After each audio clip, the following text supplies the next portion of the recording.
নমস্কার বন্ধুরা, আজকে তোমাদের জন্য যে গল্পটি আমি শোনাতে এসেছি, গল্প সমাহার অ্যাপস থেকে নেওয়া। সন্তান যখন আতঙ্কের নাম। লেখিকা জাহিদা বেগম। নাস্তা খেতে খেতে আমার মেয়ে রিমি হঠাৎ বলে উঠল, জানো আম্মু, আমাদের ক্লাসে মাহিন নামে যে ছেলেটা আছেন, ওকে স্কুল থেকে বের করে দিয়েছে। কথাটা শুনেই আমি বিষম খেলাম। ছেলেটা আমার রিমির সাথে সবে ষষ্ঠ শ্রেণীতে পড়ে। আর কি এমন করেছে ছেলেটা যে তাকে স্কুল থেকে বের করে দিয়েছে? নিজেকে কিছুটা সামলে নিয়ে জিজ্ঞেস করলাম, কেন মা, সে কি করেছে? গত পরশুদিন পড়া না পারার কারণে স্যার ওকে মেরেছিল। তাই সে রেগে গিয়ে তার পাড়ার কিছু বন্ধুদের ডেকে নিয়ে স্কুলের সিসি ক্যামেরা ভেঙে দিয়েছে। জানো মা, ওর বন্ধুগুলো কেমন যেন, ওই যে একদম গুন্ডাদের মতো দেখতে। কথা শুনে বুকের ভেতর কেমন যেন আটকে উঠল আমার। এতটুকু ছেলে, কি এমন বয়স হয়েছে তার? এখন তো তার হেসে খেলে চলার কথা, অথচ সে দিন দিন এমন উগ্র আচরণ হয়ে যাচ্ছে। এই বয়সে শিশুদের চোখে কত রকমের স্বপ্ন থাকে, আশা থাকে, আকাঙ্ক্ষা থাকে, উচ্ছ্বাস থাকে, কিন্তু ওর আচরণে কেবলই হিংস্রতা, চাহনিতে কোনো মায়া নেই। বেশ কিছুদিন আগে রিমিকে স্কুলে দিতে গিয়ে ছেলেটাকে দেখেছিলাম আমি। সেদিনও তাকে নিয়ে বিচার বসেছিল। ছেলেটার মা সেদিন খুব রিকোয়েস্ট করেছিল স্যারকে আরেকটা সুযোগ দেওয়ার জন্য, কিন্তু এবার বোধহয় সেটাও গেল। রিমিকে রেডি করে ওর বাবার সাথে স্কুলে পাঠিয়ে দিলাম। আজ আমার আর যেতে ইচ্ছা করছে না, মন ভীষণ খারাপ হয়ে আছে। বারবার কেবল ছেলেটার চিন্তা মাথায় ঘুরছে।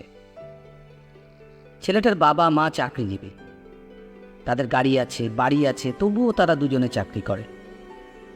পর্যাপ্ত সময় ছেলেটাকে দেয় না। দিনের বেশিরভাগ সময় তাকে ঘরের আয়া বুয়াদের সাথে থাকতে হয়। আচ্ছা বলুন তো, বাবা মা যদি সন্তানকে পর্যাপ্ত সময় না দেয়, তবে এই সন্তানের সঠিক বিকাশ হবে কি করে? বাবা মার সঙ্গ না পেয়ে সন্তানেরা একাকিত্বে ভোগে। এরপর হুট করে কেউ সঙ্গ দিতে শুরু করলে সেটাকে আঁকড়ে তারা বাঁচতে চায়। তারা বুঝতে চায় না তার জন্য কে ভালো আর কে মন্দ। তারা কেবল সঙ্গী পেয়ে তাদের নিয়েই খুশি থাকতে চায়। বেশ কয়েক মাস আগে রিমিকে স্কুলে দিতে গিয়ে মাহিনের মায়ের সাথে আমার দেখা হয়েছিল। সেদিনও ভদ্রমহিলাকে স্যারের রুমে বসে থাকতে দেখেছিলাম। রিমিকে ক্লাসরুমে দিয়ে আসার সময় ভদ্রমহিলাকে মুখ কালো করে স্যারের রুম থেকে বের হতে দেখলাম।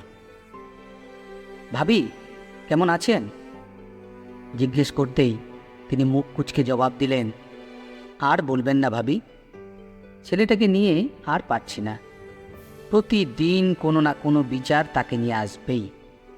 কি যে করি আমি, চাকরি, সংসার সব মিলিয়ে এত ঝামেলা। এরপর যদি ছেলেটাও এমন করে তাহলে কিভাবে পারবো আমি? আমিও হুট করেই বলে ফেললাম, চাকরিটা ছেড়ে দিলেই পারেন, হয়তো বাচ্চা আপনার কাছে সময় চাইছে। ভদ্রমহিলা চেহারার বিরক্তির ছাপ টেনে বলল, ওসব নিয়ে আপনাকে ভাবতে হবে না, আপনি আপনার কাজে যান। এরপর আর ওনার সাথে আমার দেখা হয়নি। সারাটা দিন মাথায় মাহিনের চিন্তা ঘুরপাক খেয়েছে। ওর মতো আমারও একটা সন্তান আছে কি না। আজ সারাদিনে কোনো কাজই ঠিকমতো হয়নি। আসলে সত্যি বলতে কোনো কাজ আমি ঠিক করে করতে পারিনি। সময় তার নিজ গতিতেই গড়িয়ে যাচ্ছে। দেখতে দেখতে কেটে গেল প্রায় 4 মাস। আজ ছুটির দিন। রিমি আর তার বাবা বায়না ধরেছে আজ খিচুড়ি খাবে। আমিও নিত্যদিনের কাজের তাগিদে রান্নাঘরে চলে গেলাম। ছুটির দিনে আমাকে রান্না ছাড়া আর কোনো কাজ নিয়ে চিন্তা করতে হয় না।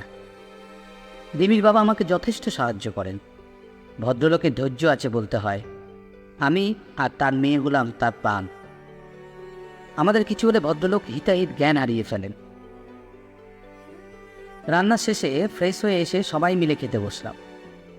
তখন রিমির বাবা বলে উঠল, চলো আজ আমরা কোথাও ঘুরতে যাই। রিমিকেও বেশ আনন্দিত মনে হলো। আমি আর কি বলবো, এই মানুষগুলোর খুশিই তো আমার খুশি। বিকালে বের হওয়ার জন্য রেডি হয়েছি, তখনই কলিং বেলের শব্দ। দরজা খুলতেই দেখি মাহিনের আম্মু দাঁড়িয়ে আছে। ভদ্রমহিলাকে দেখে বেশ অবাক হলাম। চুলগুলো কেমন উস্কো খুস্কো, চোখের নিচে কালো দাগ, চেহারার বিষণ্ণতা স্পষ্ট। ভেতরে আসতে বসলাম। বসতে বসতে তিনি জিজ্ঞেস করলেন, বিরক্ত করলাম না তো আবার?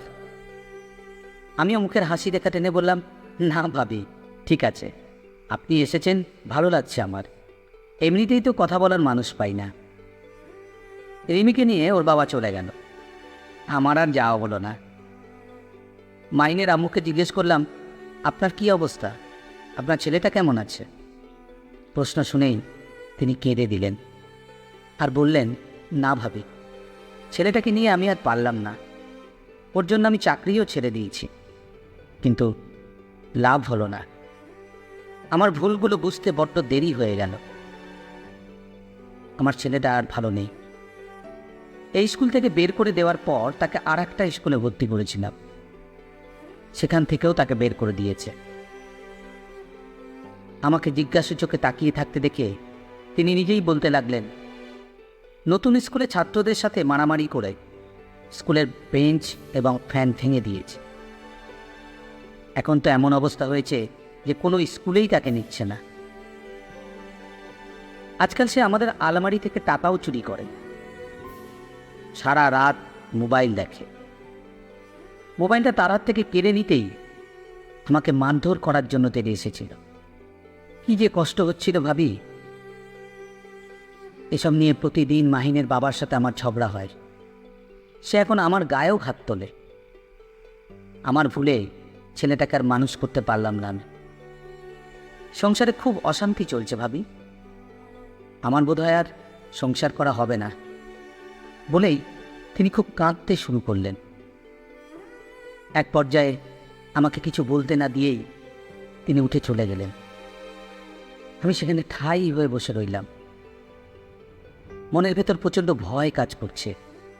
বারবার আমার রিমির চেহারার চোখের সামনে ভাসছে। আপনাদের মনে আছে ঐশীর কথা? তাকেও একা রেখে তার বাবা মা প্রায়ই বাইরে যেত।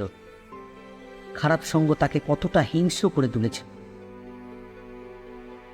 রাতে খাওয়া দাওয়ার পর সমস্ত কাজ শেষ করে রুমে ঢুকতেই ঘুমন্ত রিমির দিকে আমার চোখ আটকে গেল।